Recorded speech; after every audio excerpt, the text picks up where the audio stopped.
Afghanic region between Hindu Kush and Helmand. Now, that region was oftentimes invaded in the past 3,000 years by different people, and it is also a region very high, on high altitudes. There are a lot of mountains. And there's, for example, the Khyber Pass, and through that people try to invade to India in the past millennia. There's the Helmand River in the south, and then there's Kandahar and Kabul and the Hindu Kush. And now many people are farmers, and there are a lot of sheep, goats, and cattle. And what happened in the past centuries on this region, now first what is there's sometimes very warm in the summer, plus 49 degrees, and cold in the winter, minus 26, and there can be violent winds from the north, northeast down. Rainfall is also not so much, 10 to 40 centimeters. And now, who invaded all? It was part of the Persian Empire, 2,500 years ago. Then Alexander the Great in 331 invaded it, and it became the Hellenistic Empire of Bactria. And then in the 5th century, there were coming the Huns down from Central Asia, and then Arabs in the 8th century, and then Genghis Khan in 1220, and then Tamerlane in the 14th century. Then it was part of the Mughal Indian Empire, and the Mughal Indian Empire, it broken off under the Afghan Ahmed, and his dynasty was then fighting wars against British Empire, and the whole country then was for some time a buffer state between British India and the Russian Empire. And that is according to the Reader's Digest Library of Modern Knowledge, Book 3, Part 22, Regions of the Earth, written by Hugh Clayton, John Coyle, Michael Frenchman, and D.H. Sinclair, on the page 1093. Hi and welcome. I'm trying to learn international studies, today Afghanistan, and after we've done it, we're gonna do martial arts basics training. And if you participate in the martial arts basics training, that's what it's your The book is from the 1970s. Some information are from the 1970s. Afghanistan. The mountainous landlocked country of Afghanistan lies across the age-old invasion road to India. Okay, here at the top is a little map. It lies a little northwest of India, south center of Russia. It is a landlocked country, so it has no access to the sea, and there have many invasions happened from somewhere down to India. Time and again, conquerors swept through this hard land and on through the Khyber Pass to richer prices beyond. So there were people coming and they were conquering through in the past thousands of years. And they will come through the Khyber Pass. Is that a mountain? Let's read once the names here. No, let's not read on it. The country also formed the northwest bastion of India's mighty empires. So over the time, over thousands of years, there were different empires in India. We did the Amurian in history in the previous part. And that was 2,000 years ago. And it was from the northwest bastions, so basically up until there was India reaching or something. In the late 19th century, Afghanistan was an uneasy buffer state between the Russian Empire and British India. Okay, in the late 19th century, so 1880s, 1890s, it was basically a buffer state between the Russian Empire and also the India, which was then at the end of the 19th century and the beginning of the 20th century, British. Today, largely with the Russian help, the country's considerable resources are being developed and its society modernized. Okay, the book is from the 1970s, and it is a British book. So I was saying during the 70s, there was help from the Russians, and the country has considerable resources and is in developing and in modernization during the 70s. A triangle of the rugged fold mountains dominates Afghanistan.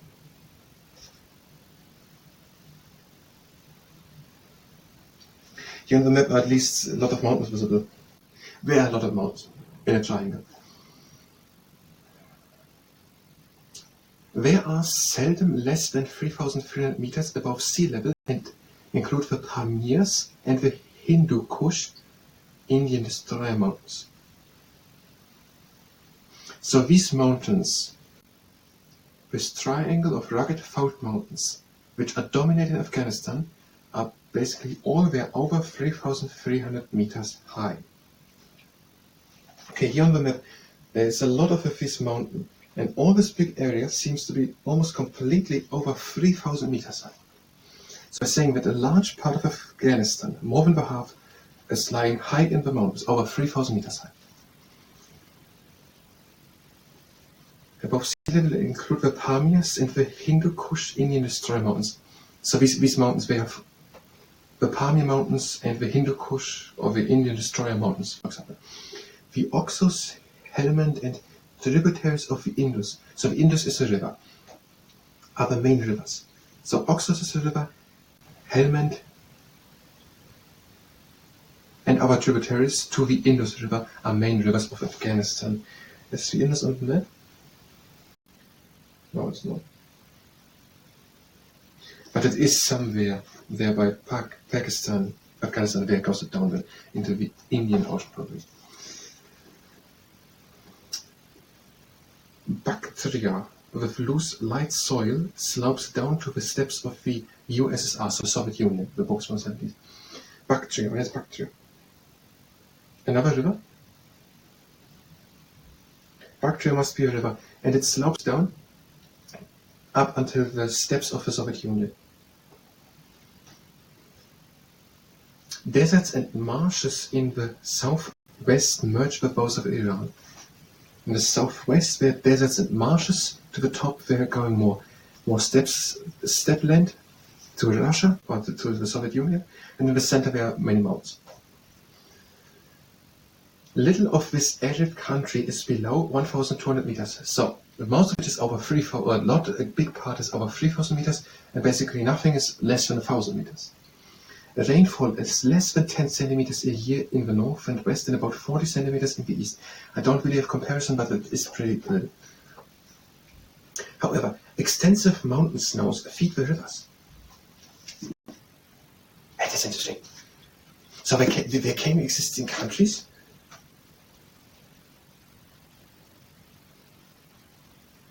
Extensive mountain snows, which have basically never rained, but because we have, when from time to time a lot of snow, having continually through the rivers water. So there is extensive mountain snow, and that is feeding the river. Summer temperatures can soar to 49 degrees Celsius in the south. Winter temperatures may fall to -26 in the mountains. So it can be pretty hot, but also very cold in the winter. The winds, mostly from the northeast, are often violent. From the north. Okay, there can be strong winds. Economy. With an annual income per head of only about $100, Afghanistan is one of the poorest countries in the world. I don't have a comparison to the 1970s now, but $100 was in the 1970s. Also, as you say, in comparison, not much. Only about 10% of the land is usable for agriculture.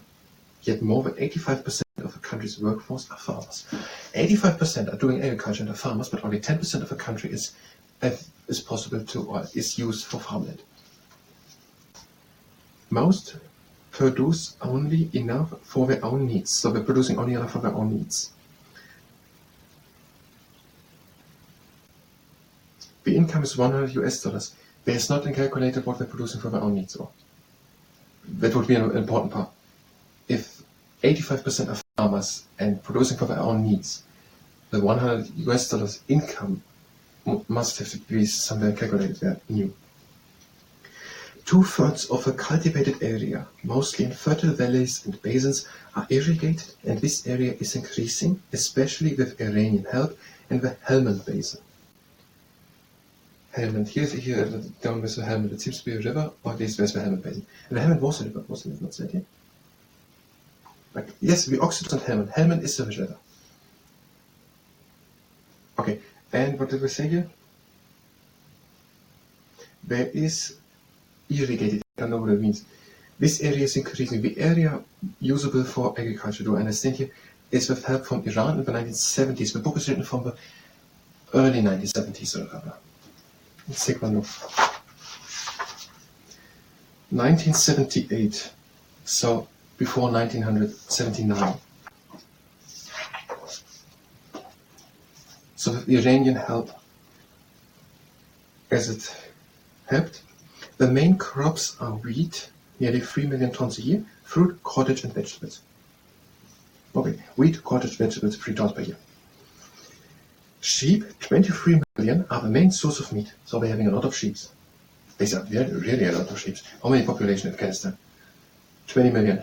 So in every person, 1.5 sheep. There are also nearly 4 million cattle and 3 million goats. The second 5-year plan, 1972 until 1977, concentrated on improving agriculture to feed Afghanistan's population, which is increasing rapidly by 2.2% per year. Okay, the population is increasing by 2% per year in the 1970s. And there's also an idea to improve the agriculture. That makes sense. Industry accounts for less than 10% of domestic production and is centered on Kabul. So the industry is in Kabul, they are the capital. Afghanistan is rich in minerals, but there's little exploitation yet. About 3 million cubic meter, CUM, of natural gas are produced a year, and most is piped to the USSR. So there are minerals, but they are not much exploited or digged for. And there's 3 million cubic meters of natural gas produced or gotten out of the earth, and most of it is through pipelines sent to the Soviet Union. Coal is mined. Hydroelectricity production is low, but is increasing. Do we see the rivers? Hydroelectricity, whatever it means. Afghanistan has only one railway. So in the 1970s, only one railway. A line linking Kabul with Iran, which was opened in 1976. However, all weather routes, so routes also for storms, have been, for bad weather, all weather routes have been built by the Americans and Russians to link the main towns. So I mean the streets for cars and trucks. Okay, the streets for cars and trucks, they were built by the United States Americans and by the Soviet Union Russians to link the main towns. The country also has foreign loans and is expanding air transport. Foreign loans, I don't really know what it means, but they're increasing the airport so they can fly with planes in the 1970s. These facilities are aiding the lucrative tourist industry. About 100,000 foreigners visit Afghanistan each year. So I again have no comparison. Okay, 100,000 people are visiting Afghanistan each year in the 1970s. That was the international studies part. In the next part of international studies, we're going to read on what is else written here. So if you were here for Afghanistan, you can go to the next part. Again, the information is from the 1970s. If you stay here and participate in the martial arts basic training, then it's really one leg up. And the other leg up. And take the leg at the ankle. And tuck the tail leg. And the other leg.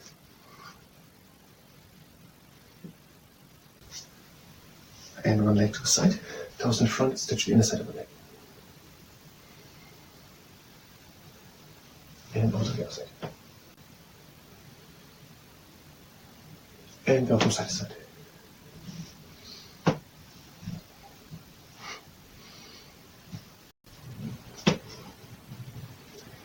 And next exercise, lunges in front. Right leg in front, knee down.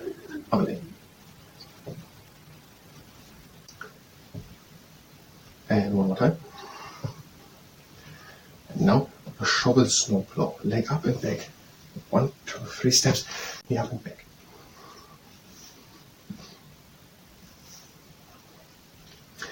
And one more. And now stretch kicks. Hand out. Kick against it. 1, 2, 3. Hand out kick. 1, 2, 3.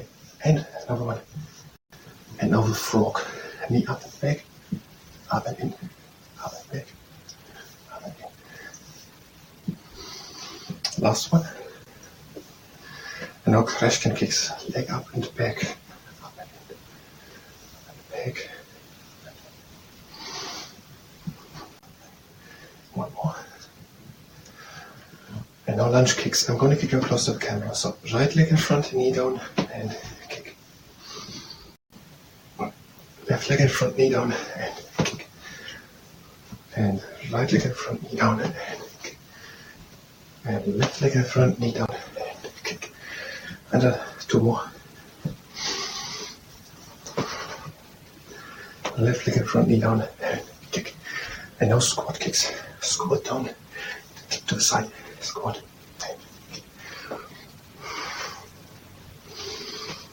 and 2 more. And crash can kicks, but lunge, lunge, a hiking frog.